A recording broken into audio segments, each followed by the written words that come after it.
As I said, I'm the editor of Architects Newspaper. It's a bi-monthly newspaper that's long been interested in the constant reinvention of what it means to be a designer in a world where barriers are constantly dissolving and reforming, and where the very definition of what design is up in the air, and you might even say is up for grabs.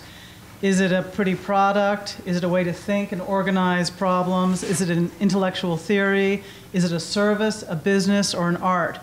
And I think today, and particularly well, here on this panel and in general, we'll find that it's probably all those things, and it sounds like even more.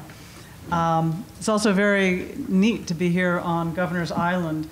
It's a place that encompasses both the beginning of American experience and now with its reinvention and rethinking of civic places where urban experience might achieve what it might achieve through innovative collaborations. Just making this place work again is going to take so many political forces as well as creative forces that it'll be mighty lucky if it ever happens. But this is a great start. And design is going to be central to all those endeavors. So it's with great pleasure that I moderate this panel, and which is very diverse. Two designers from the Netherlands, two from here in New York, who are all engaged in developing very different but simultaneously very innovative ways to explore and expand on design's roles, new role and expanding role in our world. What I'm going to do is just briefly introduce all four, and then each one will come up and talk about their own work with a presentation or not, just for a few minutes each, and then that'll trigger our conversation, which I hope you'll all engage in, and I'll do some leading questions, but I hope you'll all just throw yourselves into the breach.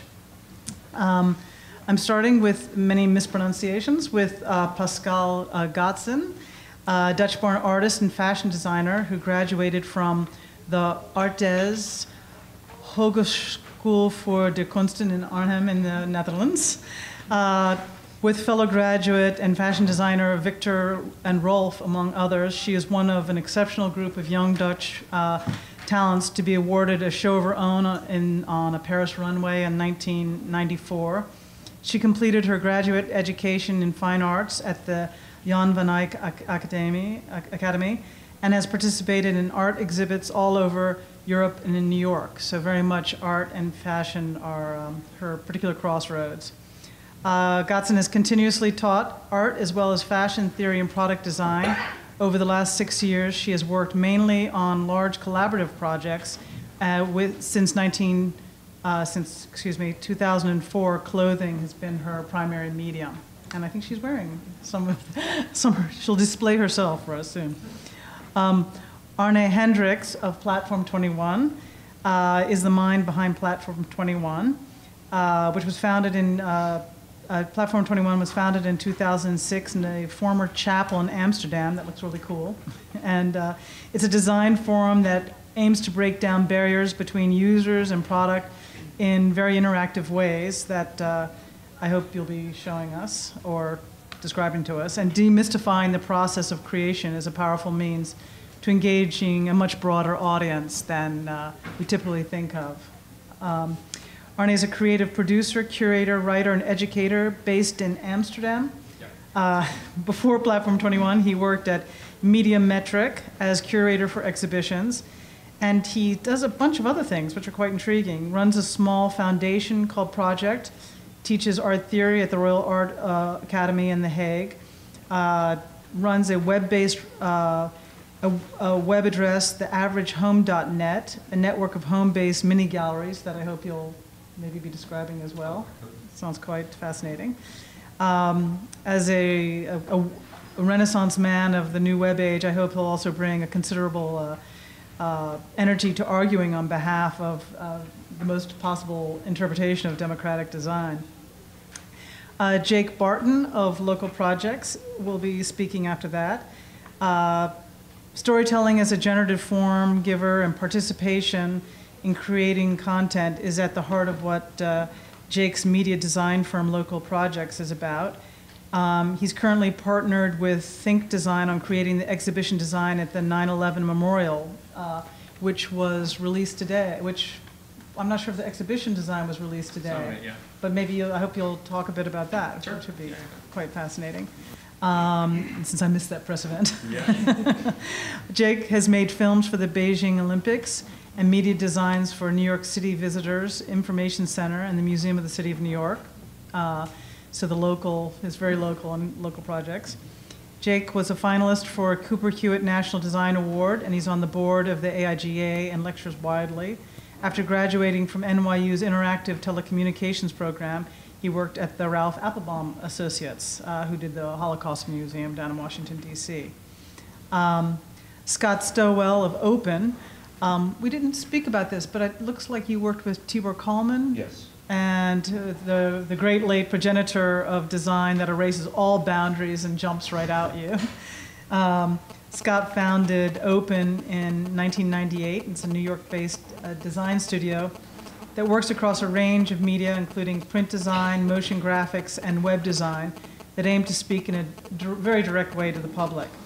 Clients include the PBS documentary series Art 21, Bravo, Good Magazine, Jazz at Lincoln Center, Planet Green, and WNYC Radio. Stowell has served as vice president of the New York chapter of the AIGA and teaches graphic design at Yale and at the School of Visual Arts. So that's everyone, just so you kind of know where they're coming from, and from every possible corner of design. And so why don't we start with Pascale, and she'll step up here and start talking. Thank you, Julie. I didn't really expect to speak about myself so directly, so I'm going to improvise a bit, I guess. You can make this short as you like. Yeah, okay. But we would like to know what you do. Yes. I'm currently running, and I was invited in Parsons to start a new alternative kind of fashion curriculum. I'm doing that in the integrated design curriculum. The integrated design curriculum of Parsons is a curriculum where students have core classes in the curriculum, and then they choose classes around that from all that Parsons and the New School has to offer. So they kind of form their own curriculum, each of them. And within that, I'm creating an alternative fashion curriculum, alternative to the mainstream fashion curriculum uptown. And what is very important for me in that is that we make all the time, and they have to test their designs constantly by wearing them. In the second semester of their education, they have to do sales events because they have to sell their work immediately. So everything is very hands-on, everything is very experiential, and they have to collaborate a lot because they cannot do everything themselves, which is a big challenge for them, because especially here I notice people are very much educated to kind of further their own development and not integrate other people in their development. And this comes from a few projects I've been involved in. One is I curated for Das Arts once 3 months. Das Arts is a postgraduate for theater arts in Holland. And I curated for 3 months a block for 12 students, which meant that I created the curriculum from morning till late night. And in that, I wanted to work with clothes, but clothes is an expression of a performative expression of self. And I worked with people that had never made clothes before. And we had a big studio as working with sewing machines, with pattern making, all kind of things so that they could make clothes. And for me, that was a very beautiful experience, because people who never made clothes before were so free to make clothes. And it was such a pleasure, and it was such a pleasure of exchange. People exchanged clothes, and it became a beautiful collaboration between all the people involved. And that's also where I met, where I worked with Saskia van Drimmelen and with Margreet Sweert, and we are currently working in one of the houses here on Governor's Island, Pioneers of Exchange, Pioneers of Change.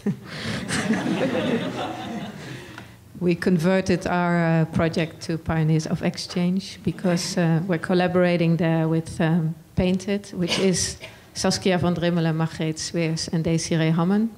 They are a Dutch fashion collective, and they kind of grew in the last few years. And they collaborate with Bulgarian handcraft people who make needlepoint lace. So we're working over there, and we all had a desire to work with other craftspeople. That's what we do in the curriculum that I'm creating as well. That there's a continuation to clothing again, that it's not only, I'm not educating my students to be part of the dominating fashion market, fashion world, but I'm trying to educate them still connected to a history and to a tradition of textiles and fashion in a way.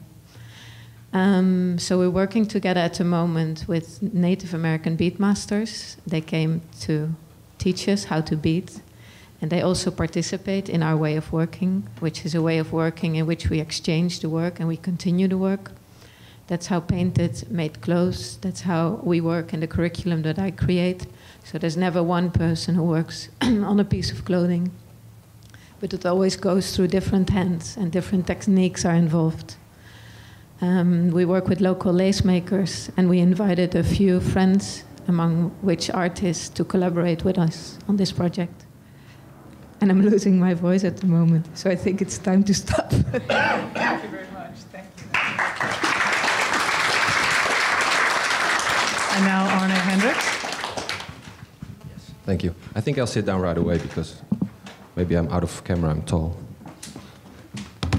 So I brought a lot of media with me. I'm not going to use them. My name is Arne Hendricks. I'm the executive producer of Platform 21. I'm not the mind behind Platform 21. I think that title goes to Joanna van der Zanden, who's not here because we're actually opening a new project, building a breakfast machine in Amsterdam this week, so she needed to be there.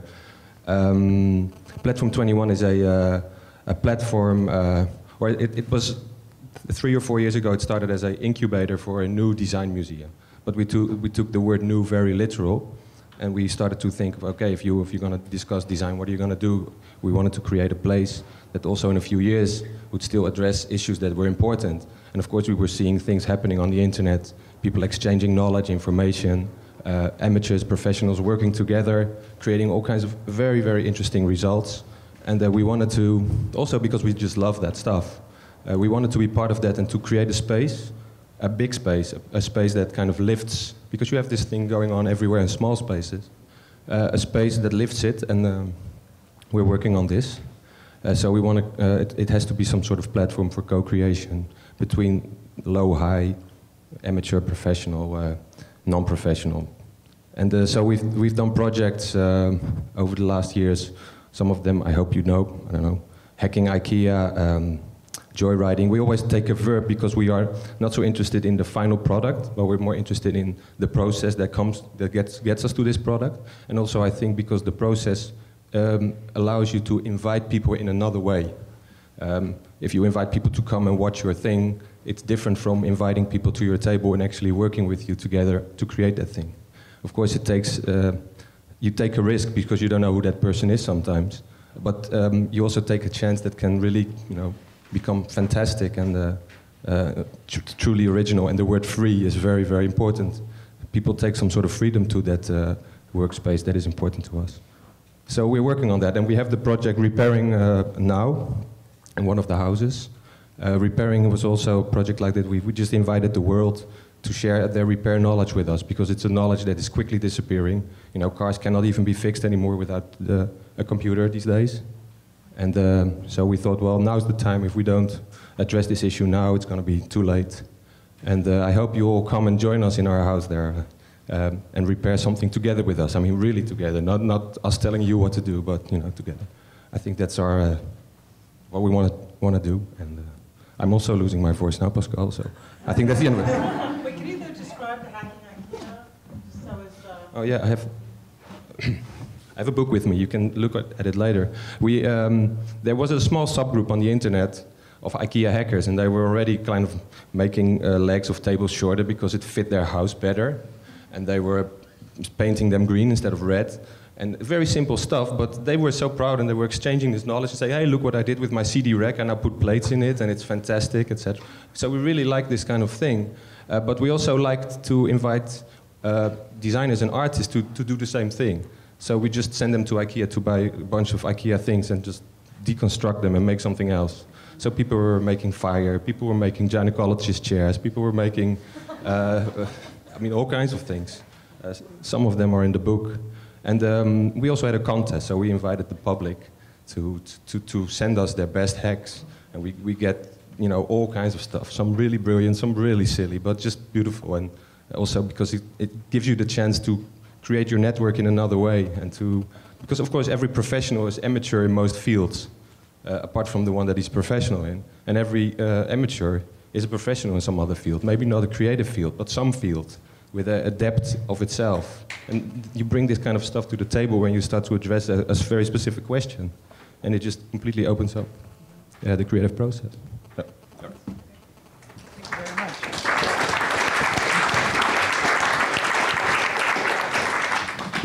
Hi, I'm Jake Barton from Local Projects. Thanks for having me here. Thank you. Pioneers of Change. So I'm just going to show a couple of things really quickly. I'll say in brief, Local Projects is a media design firm. So we make interactives and websites, we make films, we make iPhone applications, but our work is all centered around media that takes place in physical spaces. So we don't make things for broadcast, we don't make films that play in theaters. It's always for a specific context, and often for things like museums or for information centers, for specific public spaces.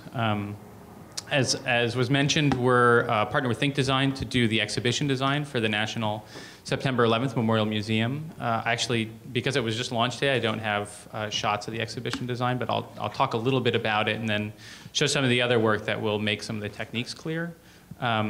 Basically, 9/11 was this collective event that it's estimated 1/3 of the world watched within a 24-hour cycle live.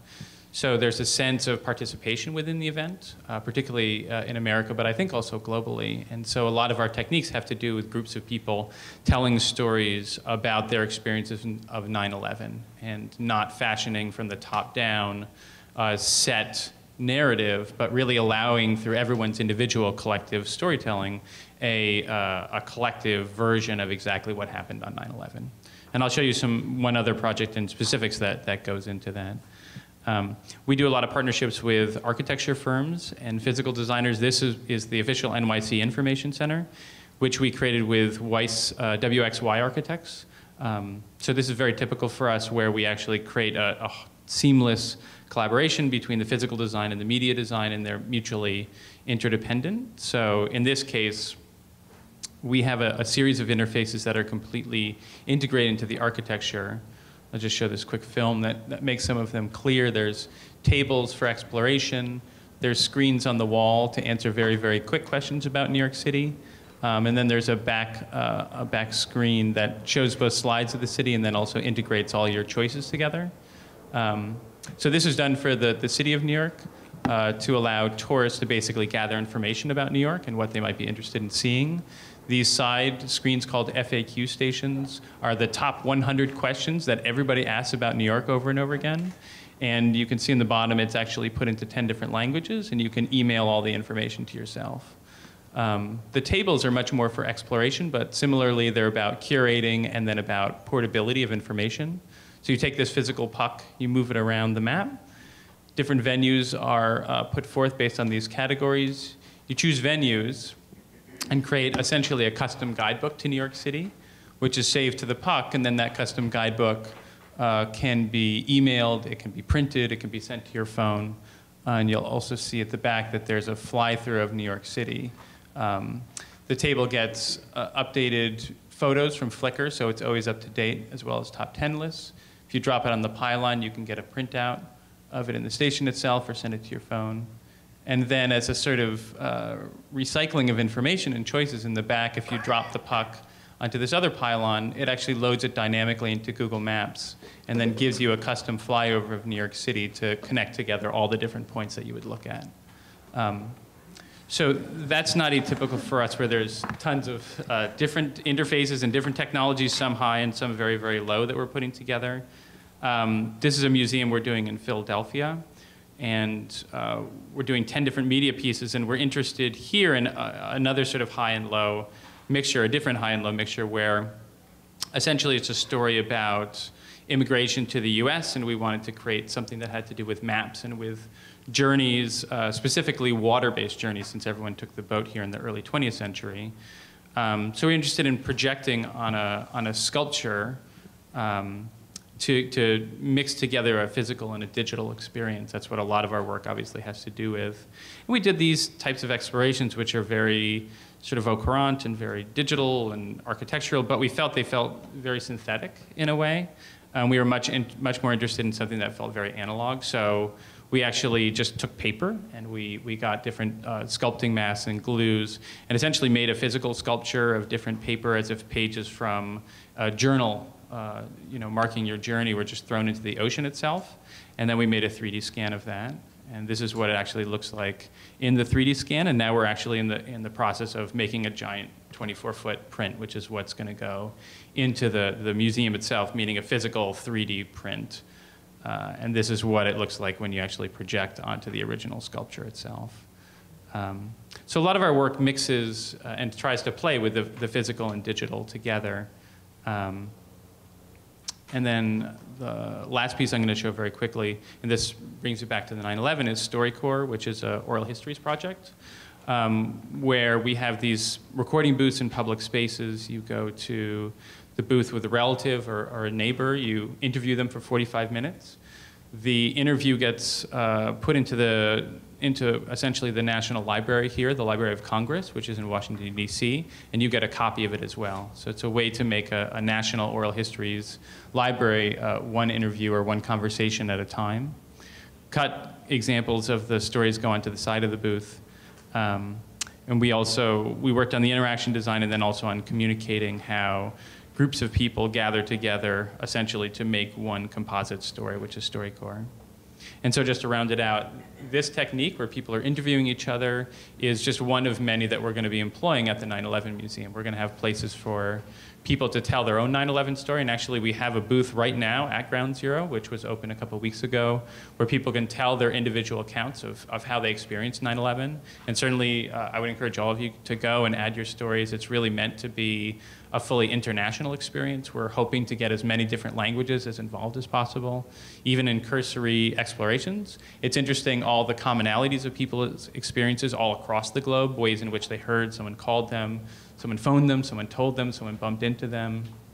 And the actual introductory exhibit is going to be a giant audio collage of all those different accounts put together. And with that, I'll turn it over. Thank you. Thank you.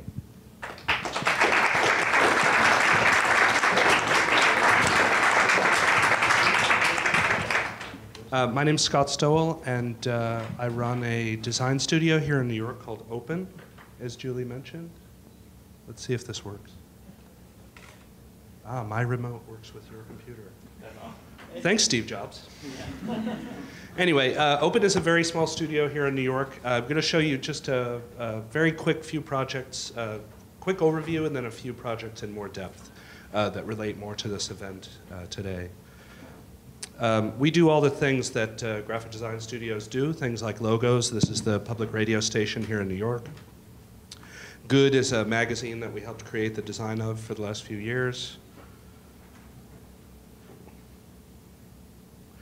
We do motion graphics. This is Jazz at Lincoln Center here in New York. Publications like this piece for the Alliance for Downtown New York, which is a kind of urban group here in Lower Manhattan. And signage, things like this. This is the Yale University Art Gallery up in New Haven.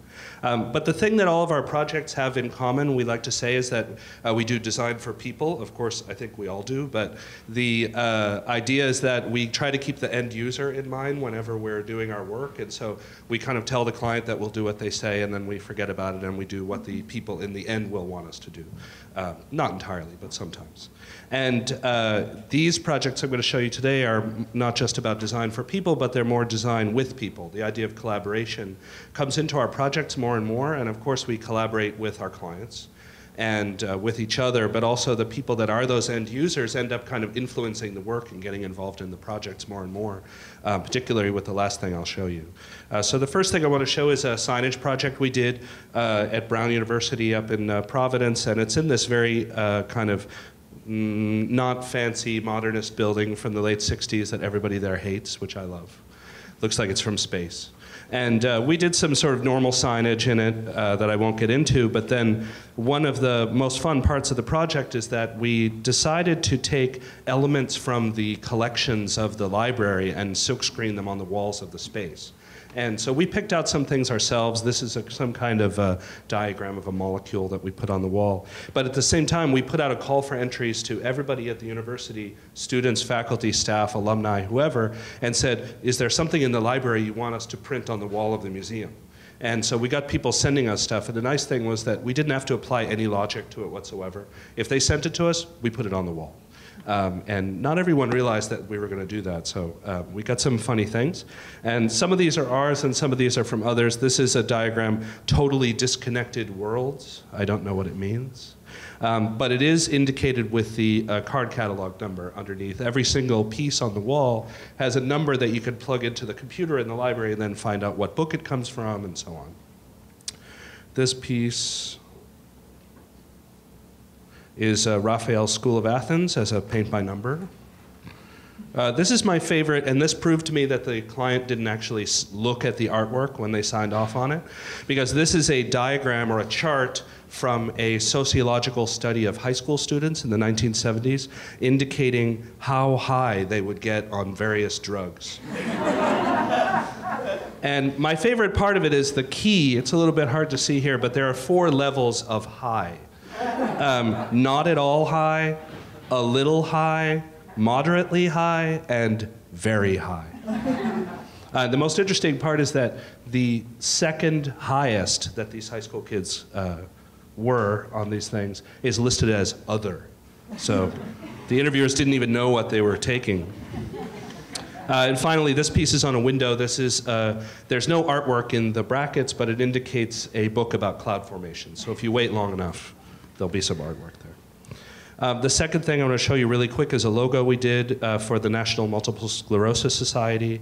I will give you the 5-second scientific lesson that we received. Multiple sclerosis attacks your nervous system and breaks the covering on your nerves like rubber on wires in a machine. And it keeps the impulses from traveling to your muscles and causes paralysis and often death. So we were approached by an advertising agency to do a logo for this group, which fights MS. The agency had written this. MS stops people from moving. We exist to make sure it doesn't. And they said that they wanted to turn the MS Society into a group about movement, that actually keeping people moving. And so they had a tagline, which I wish we had written, but it's very good, called Join the Movement. And they asked us to do a logo that was about MS, but also democratic, again, involving people in the process in a collaborative way. So we started with the idea of drawings as movement. So children's drawings and fine art drawings, and graffiti is a drawing, of course. And then we started by taking the letters MS and simply drawing over them and saying, no MS, we hate MS, so we'll cross it out. But the idea of the system is that every time you see the logo, a different person has crossed it out and made a different type of mark and a different type of gesture. So they are about fighting MS, but the more you see it, you realize they're about, again, celebrating movement in the way of fighting this disease. We went on to make other things for their conference and so on, where people did their own marks. This is a proofreader's joke, apparently, delete MS. And all of these are really official logos in the system. If it's made by hand in black ink over the letters, it counts as a logo to me. This was an ad where you could make your own and put it in your window. And then more recently, we adapted it to their biking events and their walking events. And the last thing I'll show you is a kind of weird project that was done for a conference earlier this year, where they asked us to solve some problems in a city, any city. And we took this as an opportunity to think about collaboration with people, and also, well, ice cream trucks, actually, because we like them. And so we were inspired by things like this ice cream truck, and if you're from New York or visiting New York, you'll see that we have a lot of food trucks these days. It's like a trendy thing. Fancy coffee, Belgian waffles, this is dessert. Here's the waffle truck near our office. And in the past, or in many cities still, they do bookmobiles and other kinds of moving things in the street where people can get together. These guys are just playing dominoes. In Amsterdam a few years ago, there was this project where You could order takeout food to a storefront and sit there and eat with your friends, which was really fun. And, oh yeah, it's my project. That's very nice. Nice job. It's Martin Guichet, the Catalan designer. Yeah. It's a great project. Yeah, thank you. Good idea. And this is a project done in America where people are taking parking spaces, public parking, and turning them into public parks, because there's no law that says you have to put a car in a parking space. So you can just, put money in the meter and then roll out some chairs and piss off the cops. But they can't do anything about it. So with the economy being kind of bad these days, we took this picture this morning outside our office. And things like this happening, this was in the Times a few months ago. Apparently there are too many people volunteering. Everyone's out of work but wants to help. This is a quote from the Times. "Can you make them stop calling?" groused one nonprofit executive who spoke on the condition of anonymity. "Everybody's inspired by Obama, and they also don't have jobs." So we thought, can we use this idea of people with time on their hands that want to get together? And plus we like trucks, as you saw. So we came up with this idea of the give and take machine, which is a place where you can give or take time, stuff, and ideas. And it would be a truck, just like that ice cream truck, that would drive around and be a forum for doing these things, a non-commercial kind of public space. So you can give time by signing up to volunteer for different organizations. You can take time by offering opportunities for people to help you out. You can drop off your stuff like you would at the Salvation Army or something. And you could take the free stuff, of course. And then you can give ideas. It might be like a lecture hall kind of place. Or take ideas by finding out what's going on in the neighborhood and so on. So the idea is that it would be funded by donations, and then also maybe by different companies that might have an agenda that kind of is about getting people together. And since we presented this earlier this year, there's a few different cities that have talked to us about wanting to do it. So there might be one of these trucks in Chicago soon, and we'll see what happens. So that's it. Thanks.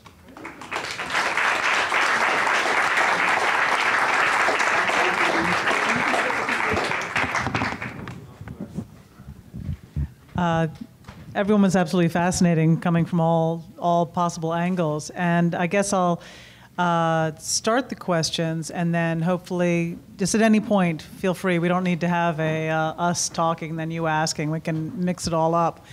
But I am curious, and any of you answer, in terms of all the mixed media and cross-disciplinary drive and the interactive thing that's going on in design right now, do you feel it's a critique of where design had been, a rejection or reaction against what it had been as a modern movement, or just working in the direction that design had already been going in? I mean, do you feel a kind of a rebellious spirit, or just it was always great and doing it some more? But I don't know. Arne, what do you think? I don't know. I'd say it's just the competition. It's just the competition of ideas. There's just so many more people doing design. There's much more understood and really hungered for in the general public in terms of designs. So I think that some of the crazier things that people might have done 10 years ago are commonplace now, and there's a motivation to really keep pushing the boundaries, both to keep things fresh and interesting, and also because there's so much more opportunity there. I mean, at least we find that, and I know that certainly this has happened in architecture and in design in general, as design becomes much more of a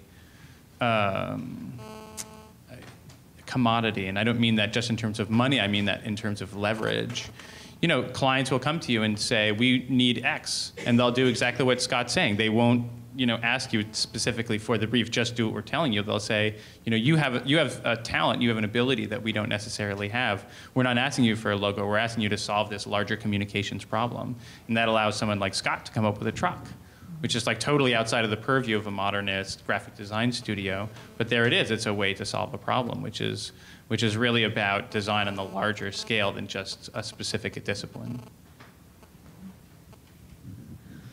I think for me the motivation is as well to, especially in education, that people are more proactive and become more active consumers, because I think we outgrew the age where you kind of passively consume everything. And I think all the projects that we've been talking about definitely have that very much in them, that we're not entertained. I think still a lot of them are still on the level of entertainment. But if I see my students, I really try to make them as active as possible. And they've involved their environments as well, because they make every day, they have to make things. And they involve their environment in making things as well.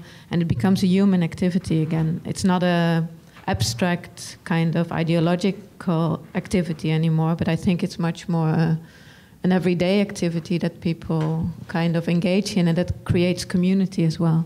And I think this desire for community is very strong through. I know, I wonder to what degree the widest possible public, what they think design is, and what those who are inclined to join in your interactive projects or those who are professionally involved in design think design is. I mean, I know in the past there's always been just a huge gap, even often between clients and who want design. They don't really get what it is. And I wondered how you think about that.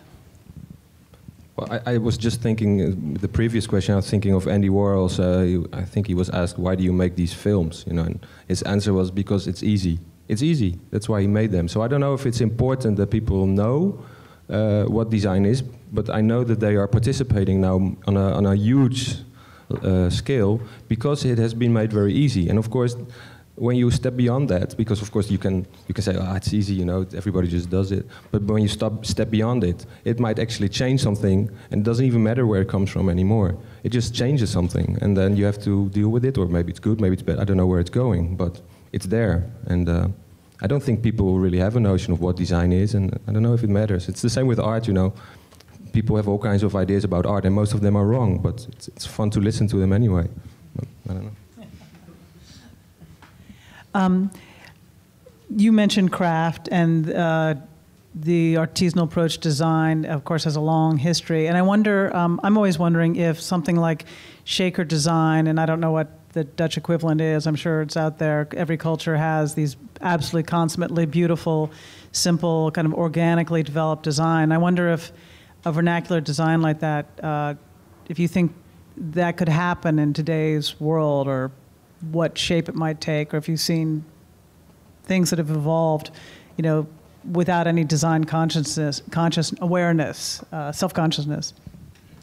I think in this time probably it would be translated differently. I think we see a lot of examples here, where it's not so much, I think purity, as the Shakers defined it, was much more about the purity of form. And now I think it's much more about a purity of intention or involvement. So I think it's a different purity has taken on a different form, but I think it's still the same intentions, but now it has different possibilities because we've grown so differently in different directions. And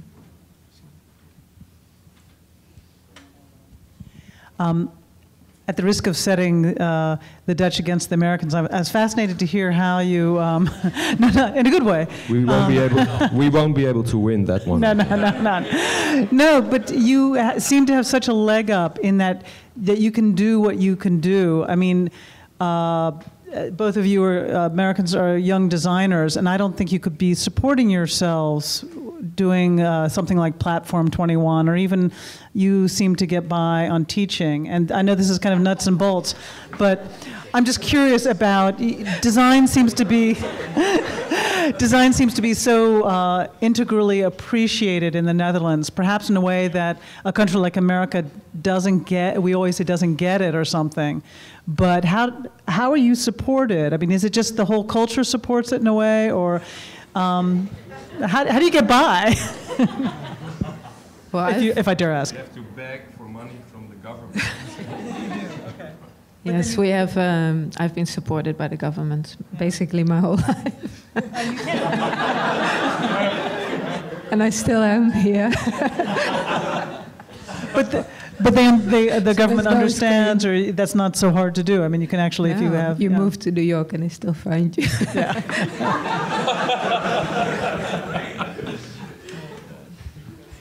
Yeah, I'm going to Potentially. I'm talking to the Dutch National History Museum about a parallel approach to some of the 9/11 stuff, so I'm going to see about the Dutch government as well. Yeah. I mean, I think traditionally, I mean, I have a lot of friends who are Dutch designers, and I'm always thinking, like, when you say, like, we would win. I mean, I think you guys win on that score. The idea that, well, it's funny that we're talking about how regular people, non-designers, normal people, think about design, and I think, I can't speak for Dutch people, but it seems like that's very different there than here. I mean, I think in America, people know a lot about design now that they didn't know 10 years ago, 20 years ago, whatever, but it's mostly like, oh yeah, design, that's how you make stuff look good or look weird or fancy or whatever. And that's actually a big step ahead of where we used to be. Because I can even remember in my first job, you know, clients would say, yeah, how are you going to make that thing? You know, oh, we have to make a C print or something. That'll cost you $10,000 and it'll take a week or something, you know? And now they know what typefaces are and they know the choices you have to make things. And that's, on the one hand, it's kind of sad because it was nice when they didn't know anything and we could do whatever we want. But of course, in the long run, it's much better that way because they know more about it and they understand that it's just the choices people make to make things. And so that's really exciting. I mean, as far as the money from the government thing, I mean, we had 2 projects paid for with stimulus money this year, so maybe that's changing too. And we still first give that money to our government. No, of course. Yeah. So, Well, that's better. We borrow it from China, and then we get it. We are following the trend. But I'm teaching in Parsons, and I noticed it's a very different mentality. 2 years ago, I started teaching there. And it's a very different mentality than Dutch mentality. And I noticed that in Parsons, they do these things. They know now where to get their prints, and they know now how to make PowerPoints and all these things. And I'm very allergic to these kind of things because it's still on a very conceptual level that everything is addressed. And I'm really trying to get back to where people touch things again and where things are simple, where they have to find simple solutions which have nothing to do with money. And where they have to find solutions for money as well. They have to find sponsors for their sales events. So I bring a very hands-on approach to Parsons, which is very alien to Parsons itself and to an American way of thinking. Well, exactly. I mean, here it's very much you're trained to seek employment, and it doesn't really. And I'm wondering what you think about how it works in the creative process. It seems like you have a setup where you can, pursue ideas for a much longer time, and you can find support for a creative way of making design operate with the public and in society, whereas here you pretty much have to, go to work. Right, but I think that's evolving at least. I mean, certainly in the places at SVA and at NYU where I teach, and I think at programs where I do crits, students are consistently being encouraged to do their own work, even as they seek employment, even as they may become someone at a great studio like Open or Pentagram or any of the larger corporate firms, or even smaller firms. They're consistently encouraged to do their own work, to find their own voice. So I think that there may not be the government that's necessarily fostering that, but I think the design community fosters it in and of itself, and that I'd say that's generally accepted for students, that the goal is not to make a portfolio and get a job. The goal is to find a voice that may help you get a job and probably will, but within that it's a much larger goal of evolving your work as a student of design for the rest of your career. And I think that's part of a larger movement towards just decentralizing everything. Yeah. Because it used to be there are like these big rich guys in New York with studios or whatever, yeah. and then students would come and say, what do I have to do things just like you so that you can go play golf or whatever they would do, I don't know. And now it's true, you see students in school with their own work, they send you their website and they have their own identity and their own idea of the way of doing things and everything, and it's more like, oh, how can you bring that point of view to help me, rather than how can I just turn you into me? I mean, That's exactly so that's part of that's the internet, and part of that's just the culture these days. Right. But I think that's happening everywhere, and it was annoying at first, but now it's really exciting. Where do you think collaboration can ultimately go? I mean, how far can it go? I mean, is it? I'm just curious. I mean. I'm also very curious. I don't have an answer for this because we are so in the middle of experimenting in this, especially also in our place. We are doing that constantly. We are failing all the time, sometimes beautifully, sometimes disastrous. But I really don't know how far you can take it and how much there will be. It will be a balanced relationship where both parties, more or less take equal share. I can speak for myself and for Painted that I'm working with. We're both working with artisan women, myself in Guatemala, and they are working with Bulgarian handcrafts people. And it's really the stories that I hear from Saskia and Margreet and Desiree, how the women really incorporated a different sensibility in their work because they collaborated with them as designers, and how they now invented new works for their own market, and they're selling much better. So they have a broader perspective on what they can do and what they can offer to people who visit or tourists who come to Bulgaria. So on a one-to-one base, it has a very direct and very profound impact. And also with the women in Guatemala, we're very much collaborating. It's not that we come there with a product and we have them make that. It's students exchanging their knowledge with them. And in a year, they've grown amazingly, and they really are able now to make products which are much closer to the tourists visiting there, and they have a completely different kind of exchange. So for me, that's amazing. I'm so happy that on a human level, it really helps people to continue in their life in a better way. So that's a way, and us as well. I mean, yeah, it's such an enriching and experience for us as well, because our work is growing in an amazing way. So, yeah. I don't know. I wanted to say one thing. Like some of the biggest inspirations for us are American. Actually, it's like Instructables, Flickr, Vance Becker, as a writer in the 50s. I mean, these are people that were on the best and the highest level. They are doing things that are changing. I mean, the way we work anyway, and the way we think about design. So I don't know about this, Dutch, American. I mean, you have, because of the internet, it's such a, people from all over the world, they are getting together and sharing, and I don't know if this national border thing is going to continue into the future. Of course, it's still there now, but I mean, in 15, 20, 25 years, I don't know, it's going to be so different, so different. Well, it's interesting, I guess, tension between the disappearance of borders and then also kind of the heightened regionalism that hopefully collaborations encourage, an intense locality to design, but at the same time everything is melding in. I mean, I hope it's not all flooding towards homogenization, and ideally collaborations would remain kind of a local nature.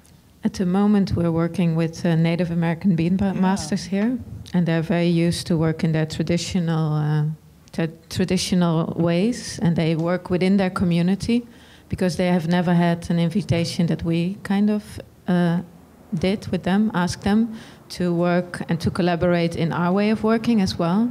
And it was free to them. They could do whatever they wanted. They could also continue their traditional way of working. But they were so open, and they really participated in all the pieces we are making. And I think this is a beautiful example. It's a piece that's made in Bulgaria that Painted has made. This is needlepoint work, lace, that's on the middle here. And Saskia invited Juanita, who's one of the bead masters, and she's really, the dragonfly is a very important symbol of life for her. And normally she would make it into something which is a bigger structure and which has all kind of symbolic meanings for her traditional tribe. And now she was so happy to kind of make it into a piece that. So I think it's such a beautiful exchange. There's no loss of tradition. It's only kind of everything is gaining from each other, and I think that's a very beautiful way to look and to work with things. I'm wondering if you all might contribute a few words. I mean, what do you think design, some of the key words of design are right now? I mean, you mentioned kind of storytelling and experiential. In the modern movement, it would more have been, minimal and function. And I wonder what now are the kind of motivating words for design. I think definitely collaboration is one of them.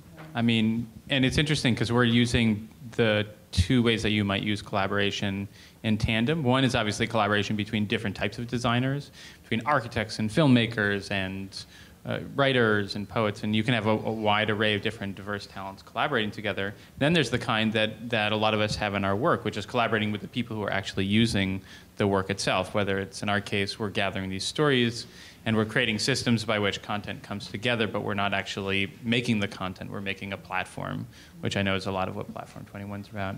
Or like Scott's talking about, where there's a system that has a rule set to it, but then different pieces of content are applied to it. And I think in both those cases, it's about finding a balance between structure and fluidity that makes it really interesting. It's not about an open system. It's not about an open microphone. We have people who come and say to us, oh, we want a collaborative storytelling project. You should just have people say whatever. And we're like, that's a horrible idea. You don't want just anybody doing anything. That's not the point whatsoever. The point is to give the simplest rule set to your audience so that they can actually fulfill that in the most creative possible way. And that's an old tradition, right? That's what haikus are. That's what sonnets are, these very, very tight structures. And it's almost an acrobatic feat by which you creatively employ that structure. And so in all these different cases, you're seeing that exact same strategy, but in this case, it's being opened up to the world itself. So as a designer, you're not making the final product, you're actually designing a process. And then people are going through that process, and actually that has its own performative quality. I mean, for us, I'm fascinated with this idea, both in our work and in design in general, where designers more and more are not making things, but they're setting up a way by which things might get made, or maybe even it's not even things anymore. Like we designed a thing which is you go drop off an old chair at a truck, or you eat food in an empty storefront, or whatever it is. That's not even a thing anymore. And the way I always talk about it at Open and with my students and everything is just like a game. It's like you set up rules of a game, and let's play this game together now. So this game is draw something on a logo that means something. Let's play that game. And if you break the rules, then you're not playing that game anymore. So the rules should be both interesting and open enough to have different results. Like you can, bunt or you can hit a home run. You're still playing the game.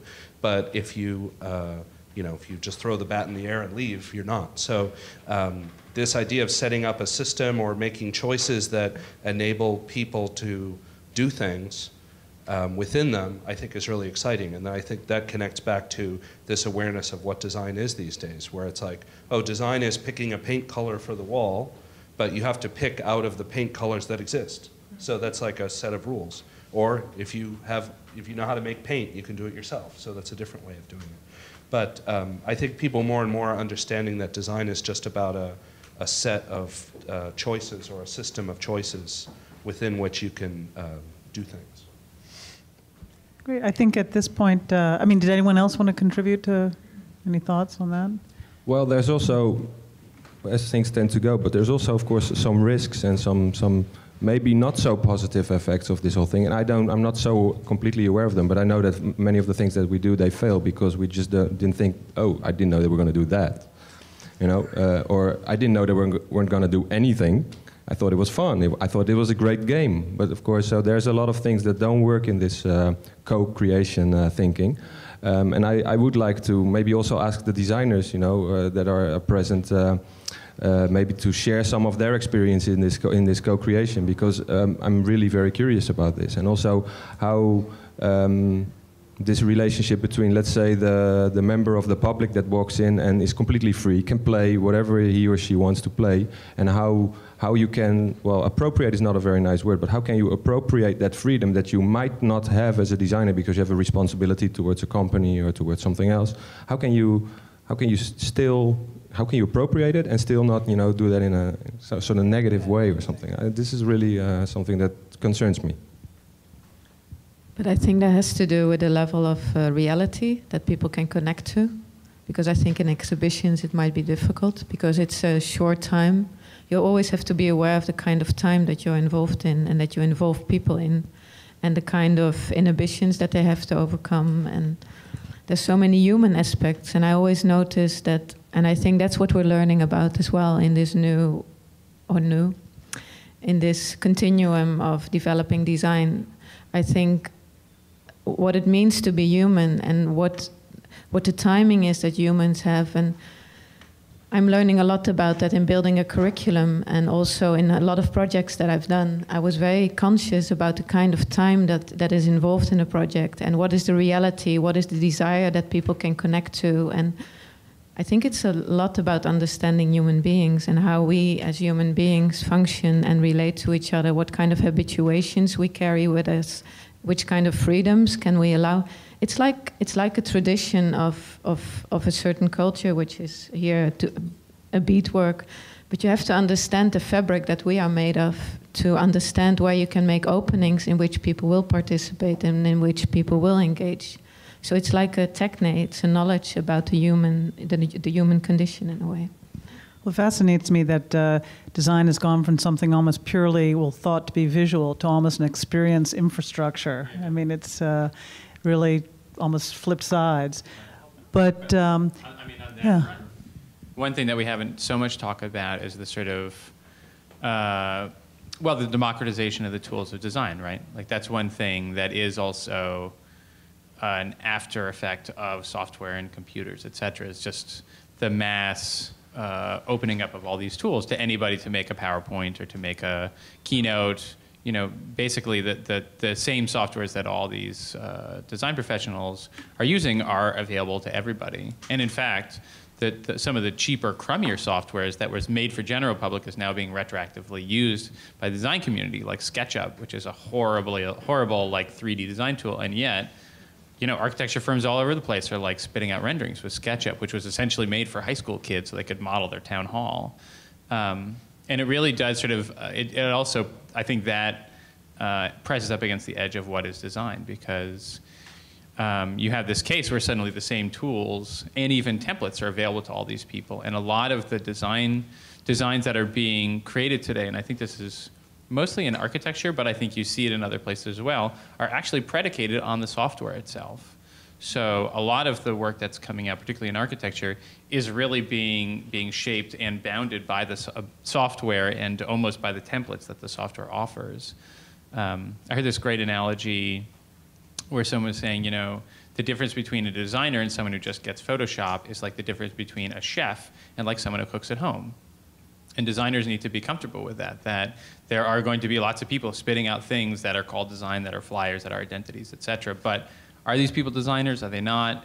You know, it's a very, very gray boundary, as you were saying, like who's a designer today is a really big question. But I think somehow it's interesting that we're all talking about these much arguably more free ways of thinking about design. You're designing systems, you're designing game structures that people are moving their way through. And we're moving into that just as, you know, a massive field of people are getting out their Photoshop and making their own flyers and making their own identities without any type of formal design training. Of course, the democratization of tools really just goes back to the very first Square, where, you know, little village people are all just making things, some better than others. And so it's really, you know, backward as pencils forward. are very democratic, that's true, or, you know, or a photo camera. I mean, it's true, you're right. I mean, the tools have been there all the time. It's a mentality that's changing, not so much the tools itself.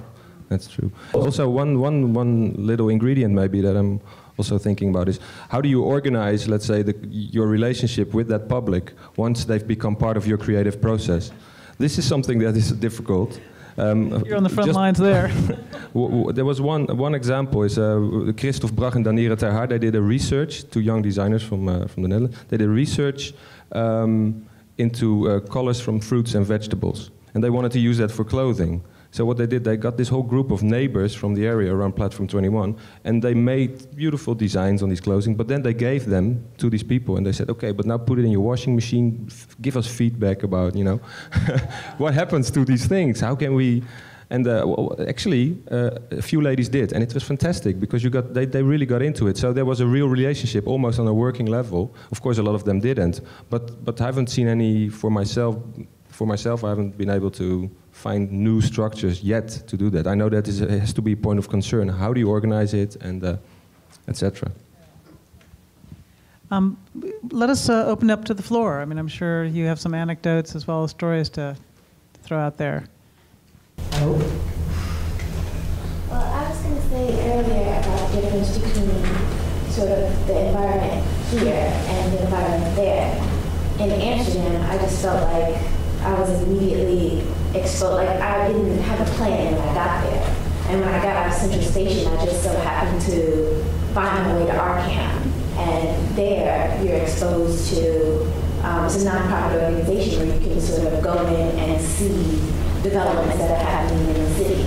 And I don't feel like design is as accessible here, where lay people or people who might just be wandering around the city can find out what's going on. They have to physically seek it out, whereas you can't sort of stumble your way into that.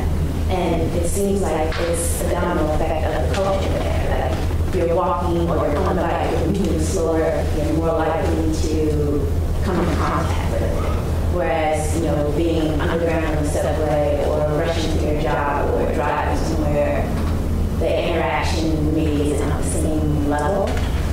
And even here with when I'm in school, my background is architecture, there's a big difference, like you're saying, they are encouraging people to do their own study and their own frame of thought. But with the current thinking that, okay, you get out of school, you get a job, how do I maintain my job in the hours? And this other sort of frame of thought that's my own personal journey or whatever I have thinking in my mind. And then at some point have the two converge, where I feel like it is sort of more encouraged there to sort of produce your own frame of thought. And there's more of a platform there because you have maybe government programs or things like that that are happening where people can say, okay, this is what I'm reading, this is what I am, and present it in a way where it's not like, oh, well, you're not 50. So we don't really want to hear what you have to say. I think that's all very true. Not entirely. I mean, I think that it's something that's going to look at this conversation. I'm Annie Spot, I'm a programmer at the Architect in New York. We're a nonprofit design organization, and there's a lot of differences across design among young architects and designers. And I think that one of the things we're bigger in New York, but that there are a lot of nonprofits, there are a lot of public-private enterprises, and there is in fact government. And there's New York State Council, New York funding, there's New York Foundation for New York funding. There are places for funding, there are places to show your work, and there are places to grow your work. It does take a little more, searching, but part of it is simply the scale of the city too. Because I think the community does programs and things that foster design action on the university systems. So there are all sorts of things out there that not only give you a place to show and talk about your work, but give you some money too, even now. But it is hard to figure it out. There's so much out there. I'm going to have AIAs about what pictures of work before these two subjects. And I mean, there are different things going on. There was that wonderful New York City thing that you did with Claire. It's an amazing piece, and it opens up a world of everything. It's not just, where it's on the Metropolitan Museum. It is incredibly specific and will matter for you. Once you've done this, and it goes, category to category. So I think it's not as easy, it's not as central, but it is there with the internet. It's really good. I think you're absolutely right in pointing out all those points of entry. I think we're maybe talking a little more about mindsets than literal, programs. Well, but I think the mindset, whether it's institutional or on the part of the everyday person, I think in each case we're really talking about an institutional thing, fostering growth. How you affect the general public is a whole different question that maybe in the Netherlands is just as pressing in many respects. I mean, we've got a little Dutch village happening here besides the high design. But I think it's definitely a matter of scale. I mean, I think it's incomparable, Holland and the US, because it's huge, huge difference. And especially being here as someone who's not from here, the difference is amazing. And I constantly feel, like in Holland, we had to redesign constantly. If I go back to Holland every half year, the cell phones look different, everything is different. Because they constantly need to negotiate the amount of people we have living there and the little piece of land they have. So design is kind of inherent in how we do things because we need to reorganize ourselves constantly. And I think here you have so much space and there's so much you have a completely different problem here, or a different relation to design, because it has to address very different kind of questions. And with us, it's quite a clear question. There's no way we are not going to design. I think the other thing, this is reminding me too of the point that was made earlier about this idea of nations, you know, and whether we're going to have those anymore. We'll see about that, but I don't know. But I think we're talking about Holland versus New York here too, also. And I think New York has so much more in common with Amsterdam than it does with, I don't know, you know, Dubuque or something. I mean, who knows? Apologies to anybody from Dubuque. And so, I mean, what's that? Oh, the old joke is New York is a small island off the coast of America. And I think that the attitude and the idea of, you know, all the programs that the museums and groups do in New York is very similar to or comparable to what's going on over there. It's just maybe there's less of it coming from, you know, the state per se, and more coming from these organizations that, you know, rely on donations and so on. But again, that's very different when you get outside of, you know, the metropolitan area or wherever. It's a very different place.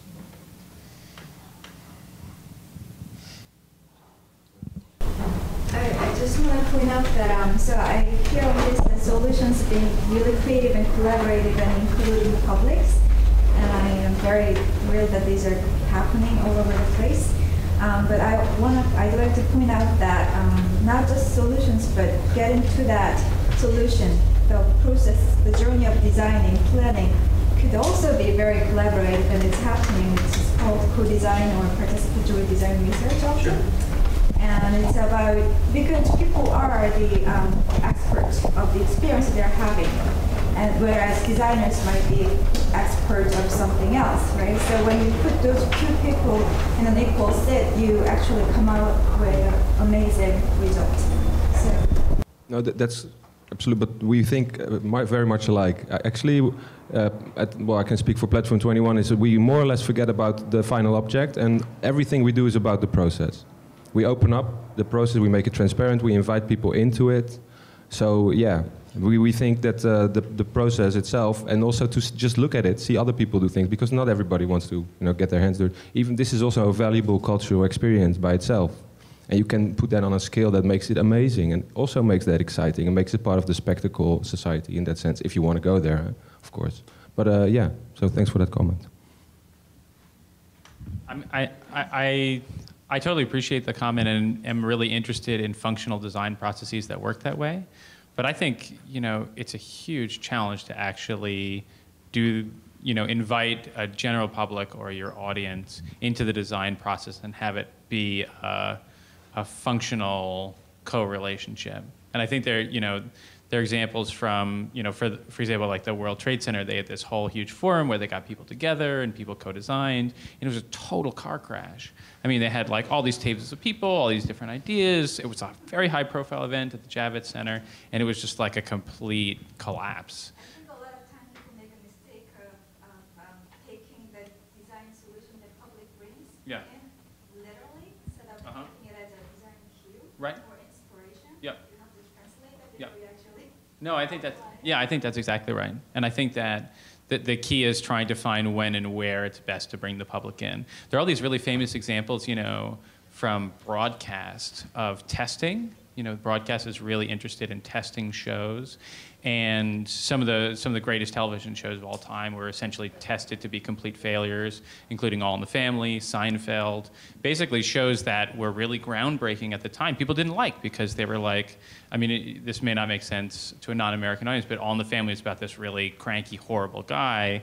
But it was a super interesting show because everyone around him was constantly fighting with him, and it went on for, you know, a decade or a decade and a half. Anyways, when they tested, everyone was like, can't he be nicer? Can't he just be kind of lovable? We like old, lovable people. And it was, you know, finally someone said, no, forget it. Put this testing aside. This show is great. I believe in it. We're going to put it on. And sure enough, it ended up picking up an audience. So it's a question of like both getting input and then also interpreting that input in a way. But at the end of the day, you know, a lot of creative work is about trying innovative, interesting, new things that you believe in, that, you know, your client, if you have one, believes in. And also, as you were saying, failing, making stuff that doesn't work. And that actually, I think, is one of the best places for testing, is prototyping. Basically, you make stuff and you run it in front of people, and you don't tell them what they should think or feel, but if they use it and they love it, then it can really take off. There's this great anecdote where, Tetris, this game where the blocks fall down. Anyways, the guy who programmed it, he was testing it halfway through his programming it, and he realized he was going to make a super effective game. I don't think he realized it would be as big, but basically he was testing it and he couldn't stop playing it. He was like, okay, this works, and then like an hour would go by. So there are ways in which testing can actually show you, way in advance of even finishing something, how great your thing is going to be. Did you also sometimes, one of you took in a project consideration that when you have a project you want to do with the public, that actually, even when it fails, you inspire people, or you change their mind by whatever you suggested them to do, and then in the end it didn't work out for you, but it did work out for them, which could be an end result?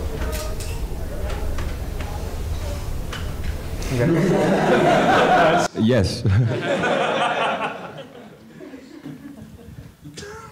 Yeah, I very much believe in beauty as inspiration. So I think besides everything what's going on, there's always a place to look for beauty and inspire people in all kind of different ways.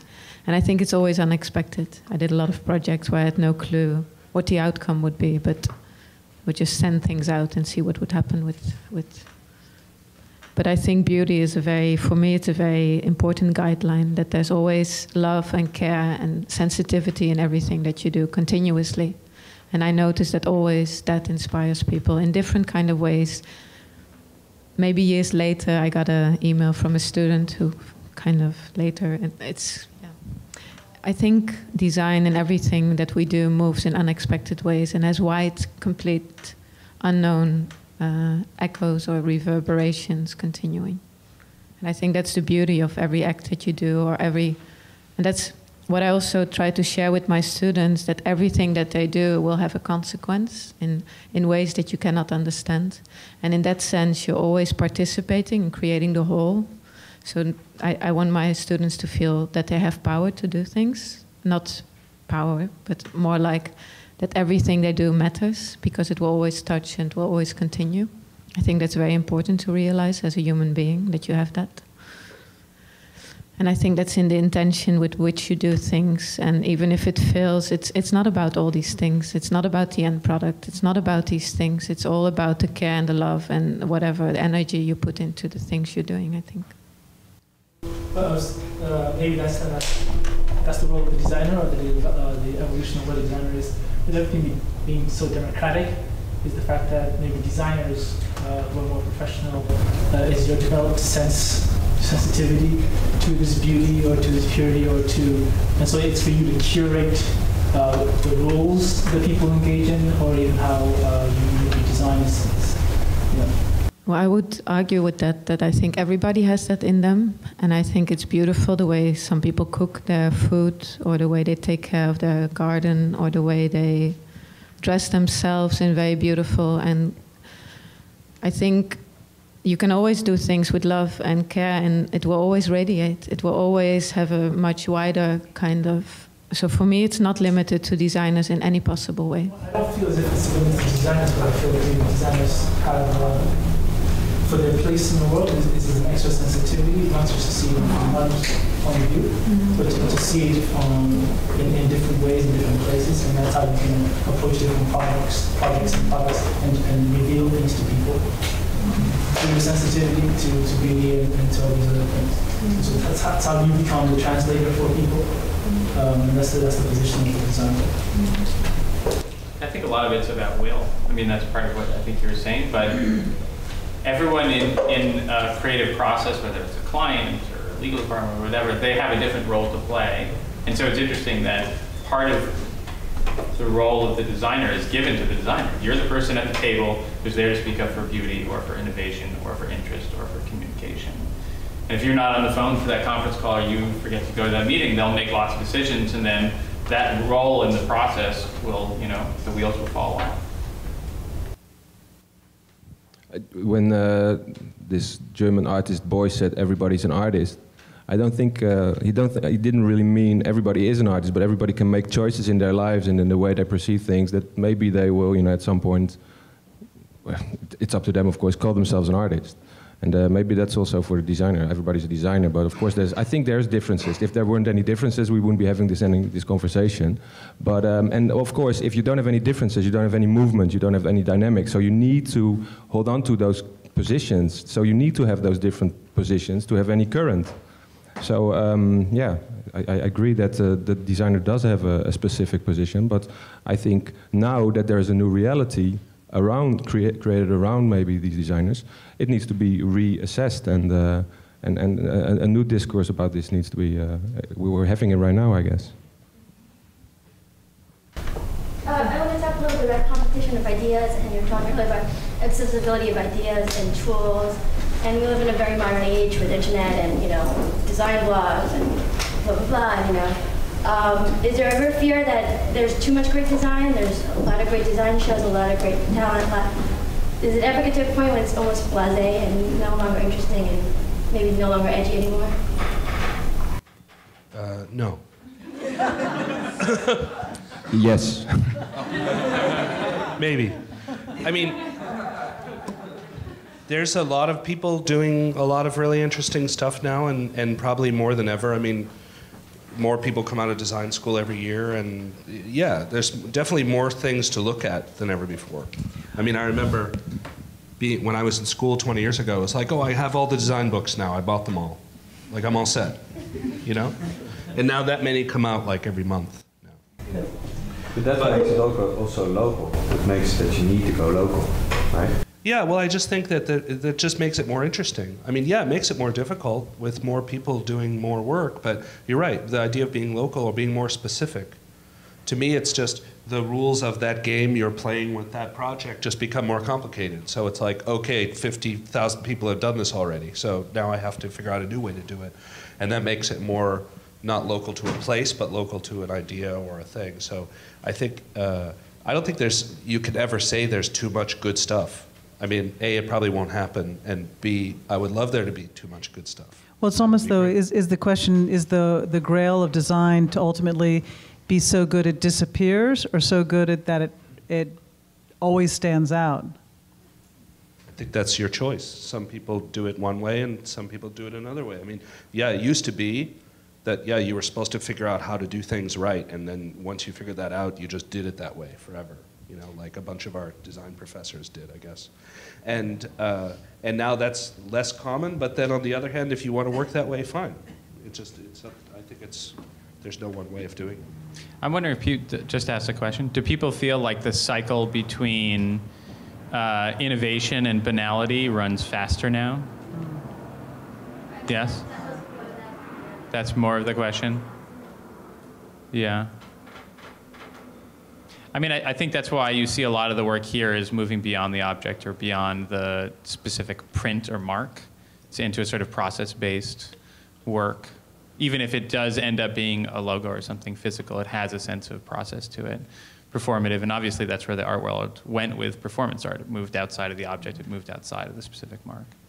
But I think, you know, what's interesting too about your question, I think a lot of that is actually conditioned on the media itself by which you're getting the information, meaning you could make a strong argument that there was just as much design 40 years ago. It was just very hard to gain access to it because it was local and there just wasn't that much communications about it. That may be inaccurate, but I think there's something about the design blogs, not to pick on those specifically, but the medium itself is a feed. It's like an open jet spray of stuff that just blazes past your eyes.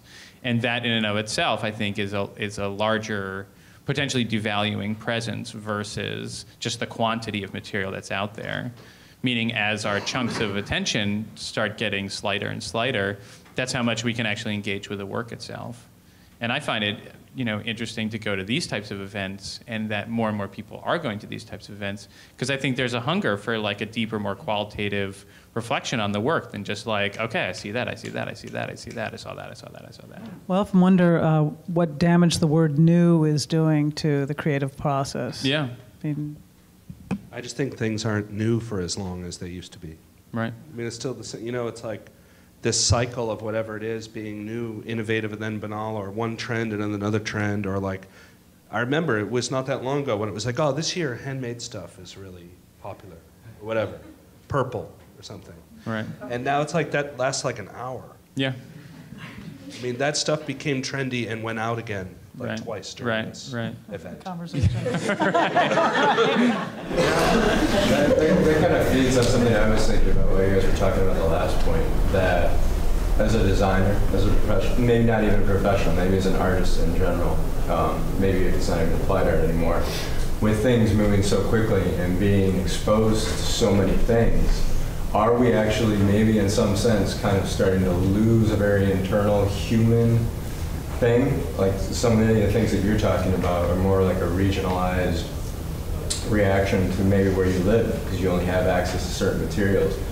But now, since your idea set is so much broader now, or that you're being exposed to so many different forms of design, maybe even as a student, or different kind of ideations, are we somehow losing maybe a personal aspect of the in product itself?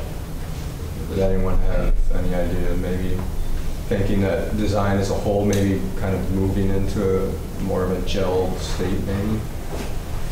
I think you should maybe answer that yourself, but I could see you plugging off and just starting to do whatever you want to do, and then you don't have that problem.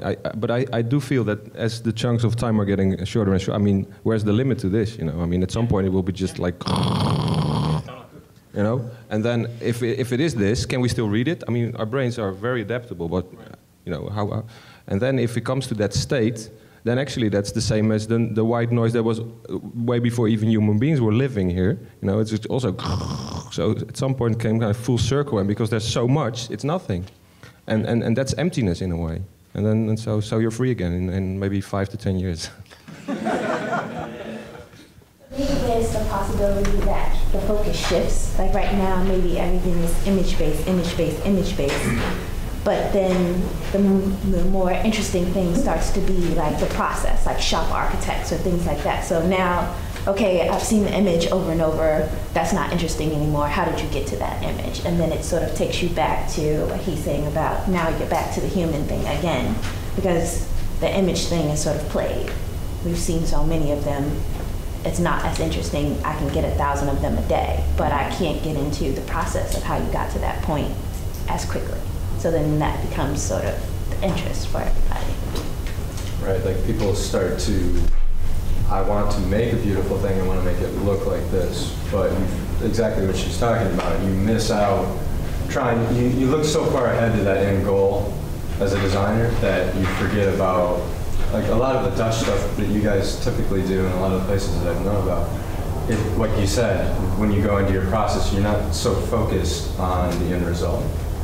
Whereas I think about maybe artists in general over the course of their life, maybe like someone like Jackson Pollock. You look at his early stuff, not so great. You go and you look at later stuff, and it blows you away. And you're standing in front of this giant abyss of just beautiful, gestures. I sometimes wonder if that process doesn't get played out because you're always trying to go to that end result, and you never find your own personal voice inside of the process. I think there's a real danger. Yeah, you have to, of course, you have to deal with that yourself. Right. You know, that's the basic, that's the essential question. You know, why do I need to do this, and what do I want to say? Yeah. What's my vision for why I'm doing this? It's yours. And it's typical evolutionary biology. If you're going to get positive feedback from certain types of work, you're going to try and amplify those aspects. So a lot of it is about not necessarily turning off the feed, but reflecting on your work, spending time just thinking about the stuff that you like about it, and as people are responding to it, really honing in on the aspects of it that you really, really appreciate. And again, that gets back to the aspect of will. Like, what are you willing to stand up for? What are you willing to stay up till 4 in the morning for? What do you care about? Well, I'm quite proud to say that my students can't stop making. I have very much difficulty having them find things that inspire them. I think it's a lot to do with education, indeed, because I grew up in a very traditional fashion education, and we always had these big designers in front of us, and we were going to be the next big designer on the Paris runway show, and we were for a while. But I'm so happy to see that my students, who really started from making and discovering and negotiating their fears and their love for their work and making decisions within their work, and not at all being so impressed with everything that's around them, they feel so free. There's no examples in front of them, and they just move and they go and they discover their own places. So I'm very proud that I was able to do that with the students that I'm educating at the moment. And I'm very aware of that they are not caught up in big examples in front of them or too much imagery that comes to them. Most of my students, because I ask them sometimes, because I'm not so connected to computers, but most of my students also don't feel so connected. So I think it's not any more a generation thing, but it's more a different mentality that still can be present in this world. Yeah, I realize something now that you're saying this, that actually this quickening up of the pace, the way you describe it, it sets you free already, because you don't have that one huge, big, important designer that everybody knows and everybody talks about. You have 1,000 of them, so take your pick or don't, because they're just small somehow. That's, in a way, so you're more free in that sense. But of course, then there's the other side. I think it's just, you end up making kind of more informed choices. I mean, I think yes, somebody might say, I'm never going to look at the internet again, and I'm going to do things and like not look at anything, but let's face it, this is like a stunt at this point. Like it's here, we have all this stuff, however you get it. And it reminds me of a story, this actually Dutch friend of mine who's a designer, who about 15 years ago went to teach in Mexico. And he had grew up in Holland and worked in Amsterdam and taught in America, and he decided to go do something different. And he wanted to go to this tiny school in the middle of nowhere in Mexico, and he said, oh yeah, it's gonna be really cool to see all their local stuff, And he goes there, and I remember the first letter I got from him, no email, they all listen to Elton John and make stuff that looks like it came from Switzerland.